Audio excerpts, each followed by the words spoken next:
Hola, qué gusto estar en contacto nuevamente contigo a través de este medio, desde la oficina de mi parroquia, haciendo un espacio para responder a tus preguntas, a sus preguntas sobre un tema que ha sido de mucho interés y que es precisamente el pecado. En el primer video sobre este tema hicimos una introducción hablando de la libertad del ser humano y de las consecuencias de sus malas decisiones llamadas precisamente pecado, porque atentan contra el plan de Dios. En el siguiente video estuvimos hablando de que existen pecados veniales y pecados mortales, y entre uno y otro puede haber una gravedad que puede ser mayor o puede ser menor. El tema de hoy va a ser el de pecados reservados para ser absueltos por el obispo. ¿A qué me refiero? A que hay pecados que no cualquier sacerdote puede absolver. Y utilizo la palabra absolver a diferencia de perdonar, porque el que perdona los pecados es Dios. Pero en nombre de Cristo, que nos ha dado esta autoridad, puede ser el obispo o el sacerdote el que absuelva estos pecados. ¿Quién dice y en dónde qué pecados pueden ser absueltos por un sacerdote y qué pecados no pueden ser absueltos? La Iglesia tiene un libro que se llama Código de Derecho Canónico. ¿Qué es el Código de Derecho Canónico? Pues vamos a decir que es como la Constitución, como las leyes que tienen que ver con todos los que formamos la Iglesia. No solamente sobre los laicos, sino también sobre los sacerdotes, obispos, religiosos y religiosas, porque tiene que haber normas para que en la Iglesia se marche adecuadamente y no haya cosas que vayan en contra de lo que Cristo nos enseñó y que también ayuden a que se mantenga una unidad y una autoridad competente.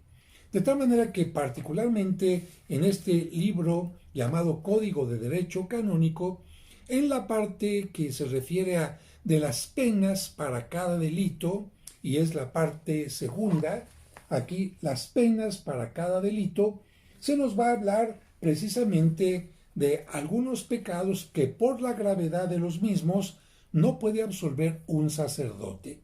¿Cuál es la idea de esto? Mira, yo te diría, haciendo una comparación, que hay enfermedades que quizás cualquier médico podía atender, pero cuando hay una enfermedad muy grave, normalmente se envía a un especialista para que ese especialista hable con el enfermo, le dé no solamente el diagnóstico correcto, sino también el camino para que pueda recuperar la salud.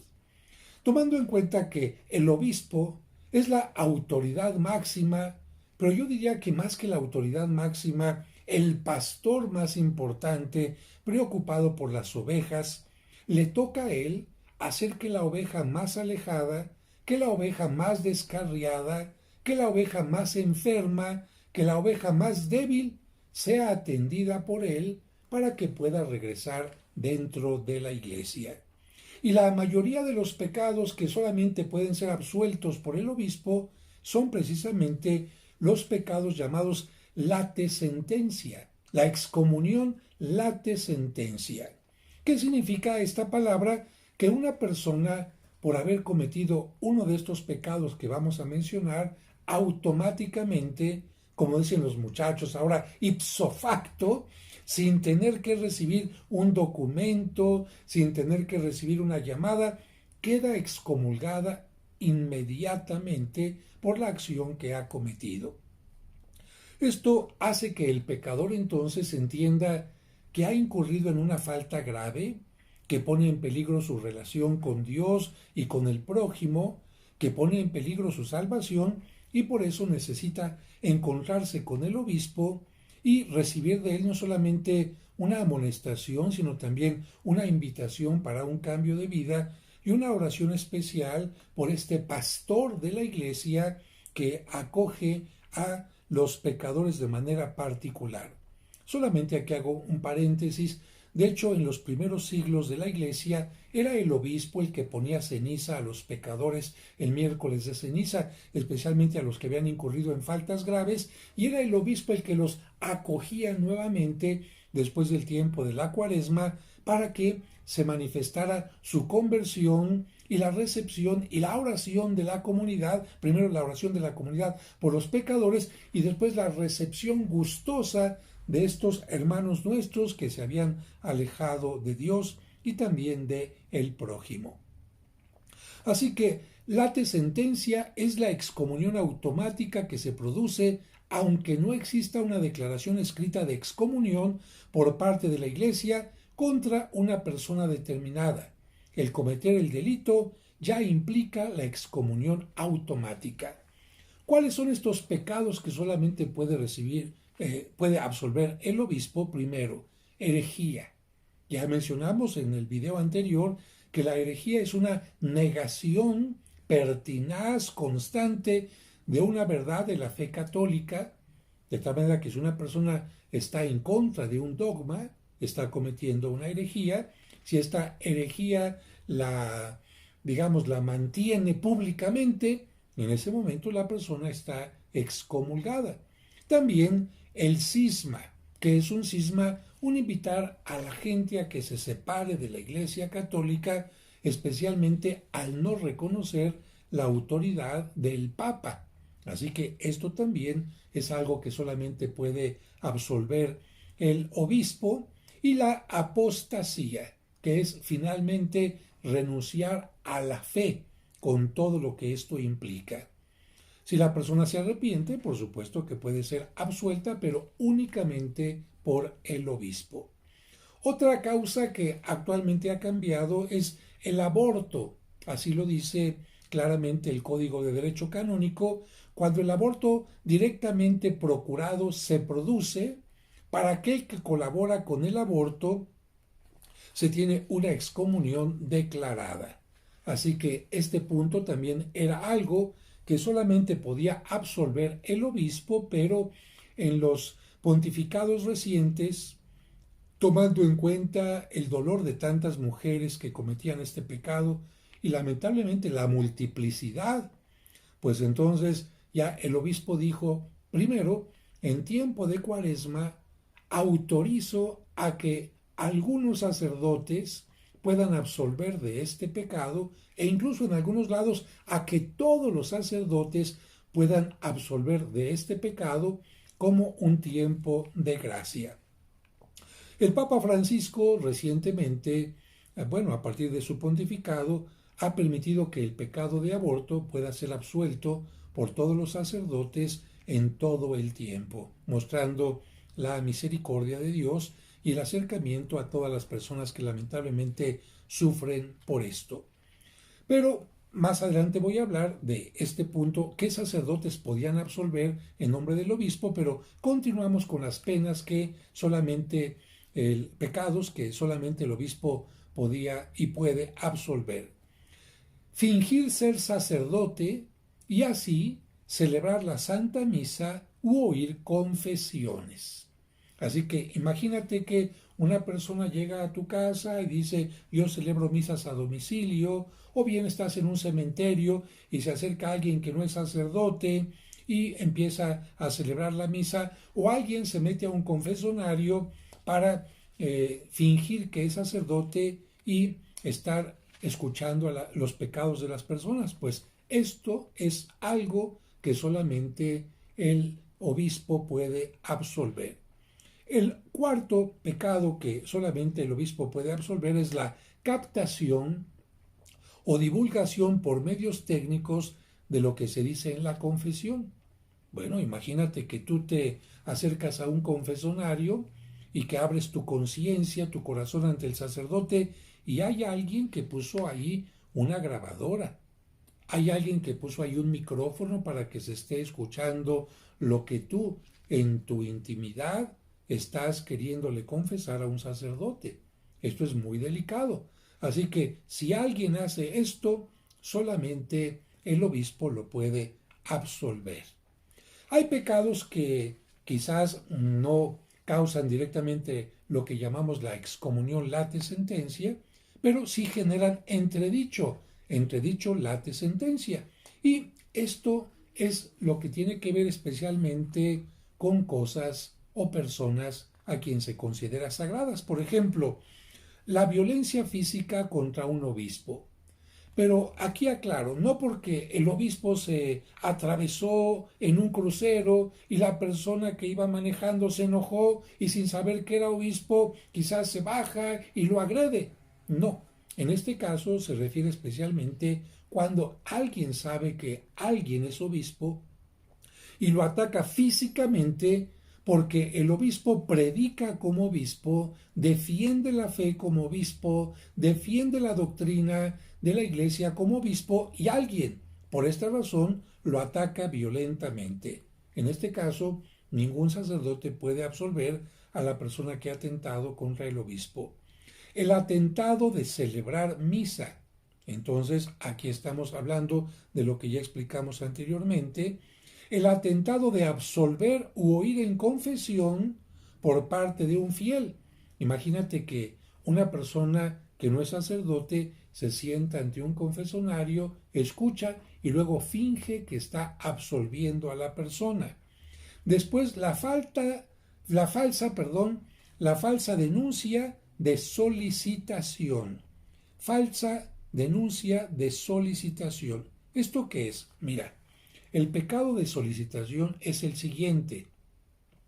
Imagínate que un sacerdote está confesando y alguna persona a la hora de confesarse pues le dice, no sé, por decir algo, que se siente sola, que siente necesidad de tener relaciones sexuales, pero que o es soltera o es viuda, y el sacerdote, aprovechándose de esto que la persona le está confesando, le dice, pues mira, yo me puedo ofrecer a tranquilizar tus pasiones, a tener relaciones contigo, etcétera. Eso, por supuesto, es una canallada, porque una persona está confesando su debilidad, una persona está confesando su tentación por la lujuria, y en lugar de que el sacerdote fortalezca a esta persona a seguir luchando, en lugar de que el sacerdote ayude a que la persona sea más fuerte ante la tentación, el sacerdote se aprovecha de esto y a esto se le llama precisamente solicitación. Y esto es muy grave. Cuando una persona, imagínate, va y acusa al sacerdote cuando esto no fue cierto.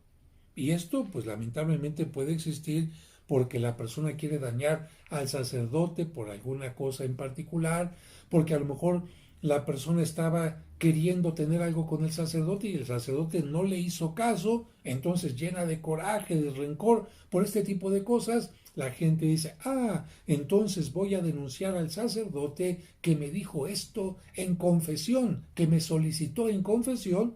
Por supuesto, esto evidentemente no puede ser absuelto por ningún sacerdote, sino solamente por el obispo. Tenemos que ir al quinto punto.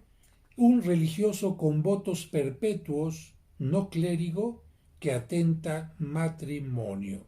¿A qué se refiere esto? Bueno, clérigos, a quien se conoce como clérigos en el Código de Derecho Canónico, se refiere especialmente a quienes han recibido las órdenes sagradas, el obispo, el presbítero, sacerdote, que tú conoces como común y corriente, y el diácono, que también ha recibido las órdenes y ha hecho la promesa del celibato. En este caso, no clérigo. Aquí religioso se refiere a lo que tú conoces como monje, monja, fray, fraile, etc. Si una persona ingresó a un convento y no es sacerdote, pero hizo los votos perpetuos que implican la obediencia, la castidad y la pobreza, si esta persona se sale del convento y se quiere casar, se casa, vamos a decirlo así, pues está yendo en contra de una promesa, de un juramento que hizo a Dios por haber hecho los votos perpetuos. Para poderse casar, un religioso de este tipo tiene que pedir algo que se llama un permiso, una dispensa a Roma. y Roma tendrá que analizar el caso, y solamente si Roma acepta que se pueda casar, entonces el religioso no está cayendo en este pecado grave que solamente el obispo puede absolver. Ahora, hay pecados que solo si el que los comete es clérigo, no puede ser absuelto sino solamente por el obispo. Por ejemplo, violencia física a un obispo.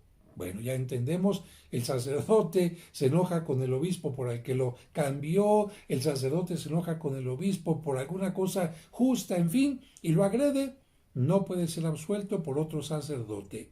También cuando una persona está intentando absolver u oír en confesión cuando no puede hacerlo válidamente. Aquí te explico. No cualquier sacerdote puede absolver. No cualquier sacerdote puede confesar. Para que un sacerdote pueda hacerlo, no es suficiente que haya concluido con sus estudios, no es suficiente con que haya recibido la ordenación sacerdotal, sino tiene que pasar, para que me entiendas, una especie de examen con el obispo, con los encargados de la diócesis en esta parte, y le tienen que dar las licencias para que pueda hacerlo. No todos los sacerdotes son considerados capaces para poder confesar y absolver. Imagínate que alguien todavía no tiene esta autorización y se sienta a confesar y absolver y no tiene todavía el permiso del obispo, no ha pasado todavía esta prueba. Bueno, en este caso, si alguien lo hace, está cayendo en un pecado que solamente el obispo puede absolver. También la falsa denuncia de solicitación.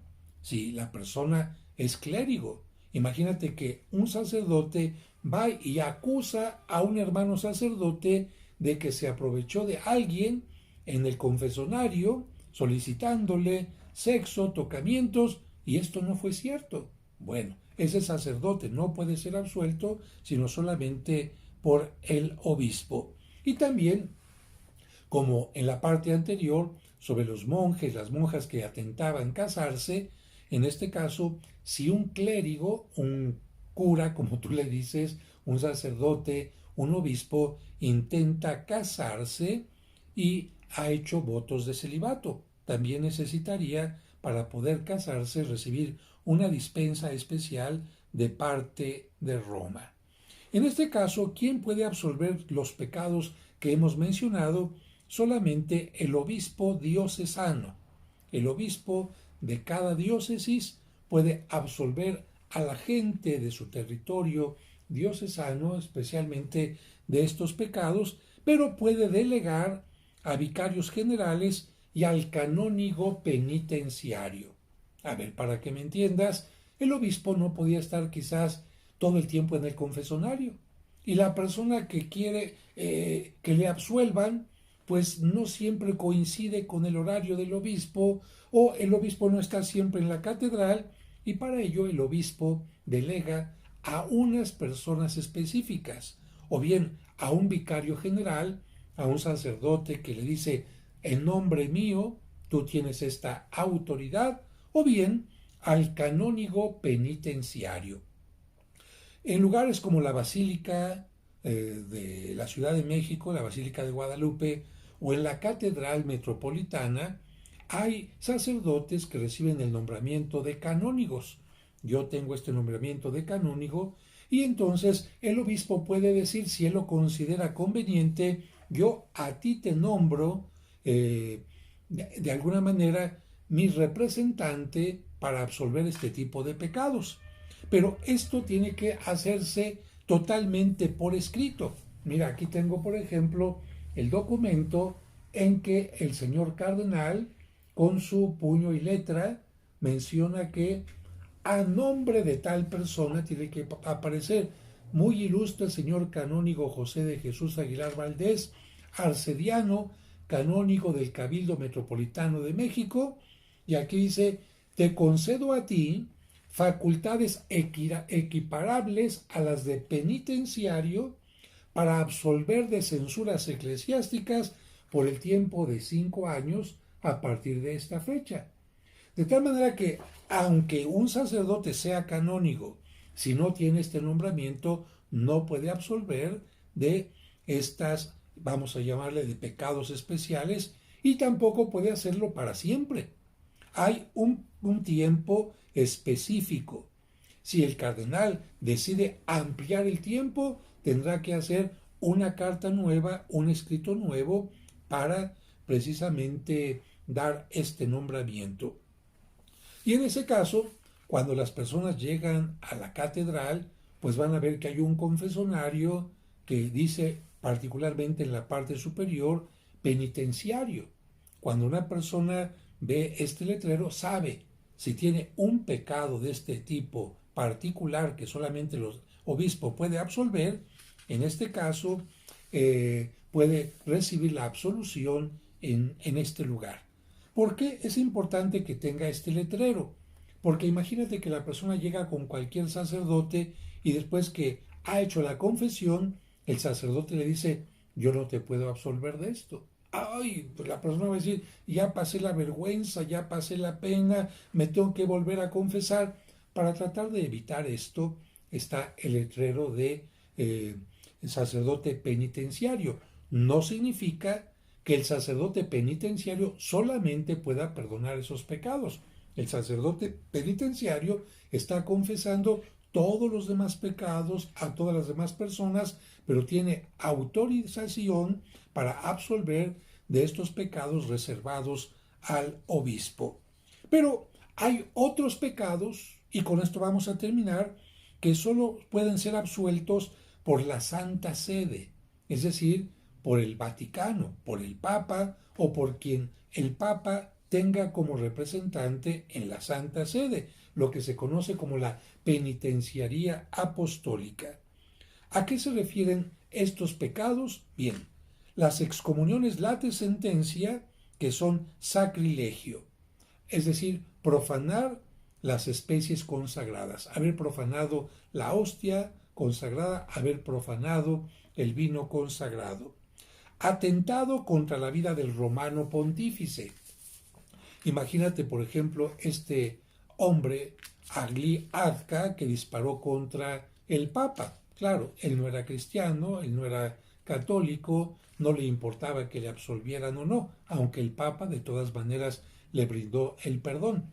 Pero si una persona cristiana, católica, atenta contra el Papa, no lo puede absolver ni un sacerdote común, ni un obispo, sino únicamente lo puede absolver el Papa o quien el Papa nombre en la Santa Sede. Otro pecado, absolver al cómplice del pecado contra el sexto mandamiento. A ver, aquí iba pasando una sirena que, bueno, llama un poquito nuestra atención, pero no interrumpe nuestro tema. Fíjate, imagínate que yo soy un sacerdote, o yo soy un obispo, o yo soy un diácono, y resulta que tengo relaciones sexuales con alguien. Y entonces, después de tener las relaciones sexuales, le digo, ven, ponte aquí en el confesonario, confiésate conmigo y yo te doy la absolución. No, yo no puedo absolver a mi cómplice. Yo no puedo absolver a aquella persona con la que he tenido una relación que va en contra no solamente de mi ministerio, sino también en contra de el celibato que he tenido yo en juramento y otras cosas más delicadas. Si alguien absuelve a su cómplice, está cayendo en un pecado muy grave, muy delicado, que solamente puede absolver la Santa Sede. Otro pecado que solamente la Santa Sede puede absolver es que, imagínate, yo soy obispo, fui ordenado recibí este nombramiento por parte del Papa, pero ya que soy obispo, digo, bueno, yo voy a hacer más obispos en mi comunidad sin pedirle autorización al Papa, sin que el Papa me haya dicho, muy bien, sé que necesitas obispos, vamos a buscar al más conveniente, vamos a nombrarlo y entonces si lo puedes ordenar como obispo. no tomé en cuenta al Papa, no tomé en cuenta el derecho canónico y a mí se me hizo fácil ordenar obispos. Eso es un pecado que solamente puede absolver la Santa Sede. Otro pecado que tú dirás, qué bueno que esto lo pide el derecho canónico, qué bueno que lo pide, si un sacerdote viola el secreto de confesión. Imagínate que tú vas, te confiesas con un sacerdote y el sacerdote después anda diciendo lo que tú le dijiste con tu nombre y apellido. Por supuesto que esto es algo muy delicado, porque cuando una persona se acerca a confesarse con un sacerdote, es como cuando alguien también va con el psicólogo a contarle a su vida íntima, a abrirle lo más íntimo de su corazón, algo que no contaría, que no le diría a nadie si supiera que la persona lo va a estar divulgando. La confesión es algo totalmente secreto y el sacerdote cuando escucha algo en confesión tiene que callarse, no puede ir a divulgarlo. A veces algunos sacerdotes toman algunos pecados y dicen, bueno, hoy quiero hablar de tal pecado y esto y aquello, pero no menciona el nombre del pecador. Cuando el sacerdote nombra el pecado y el nombre del pecador, eso es romper, violar el sigilo sacramental, el secreto de confesión, y no puede absolverlo a este sacerdote, otro sacerdote, ni tampoco el obispo, sino solamente la Santa Sede. Y finalmente, un pecado que sería extraño que sucediera, pero bueno, el código también lo tiene previsto, atentado de ordenación sacerdotal de una mujer. Es decir, que un obispo intente ordenar como sacerdote a una mujer, en ese momento también comete un pecado que solamente puede ser absuelto por la Santa Sede. Interesante, ¿verdad? Pues vamos ampliando nuestro conocimiento acerca de los pecados. Hoy supiste que existe algo que se llama Código de Derecho Canónico, que lo puedes conseguir en las librerías católicas para enterarte de todo lo que tiene que ver con la legislación de la Iglesia. Generalmente está en latín, con su traducción en la otra columna para que no haya ningún problema. Y aquí se habla sobre los sacramentos, sobre los obispos, sobre los religiosos, las religiosas, en fin, todo lo que tiene que ver con la ley interna de la Iglesia, que por supuesto va también cambiando con el paso del tiempo y se va adecuando a los problemas de cada día. Queda pendiente para el siguiente video un tema fuerte. Hay un pecado que ni el Papa, ni los obispos, ni los sacerdotes podemos absolver. ¿Cuál es ese pecado? El pecado contra el Espíritu Santo. Sobre esto te estaré hablando en el próximo video. Gracias por participar en esta comunicación. Si te gustó el video, dale like. Y si no te has suscrito, suscríbete donde te lo permite, en esta parte que está abajo y te dice suscribirse, para que los videos te lleguen en automático. Que Dios te bendiga y hasta la próxima.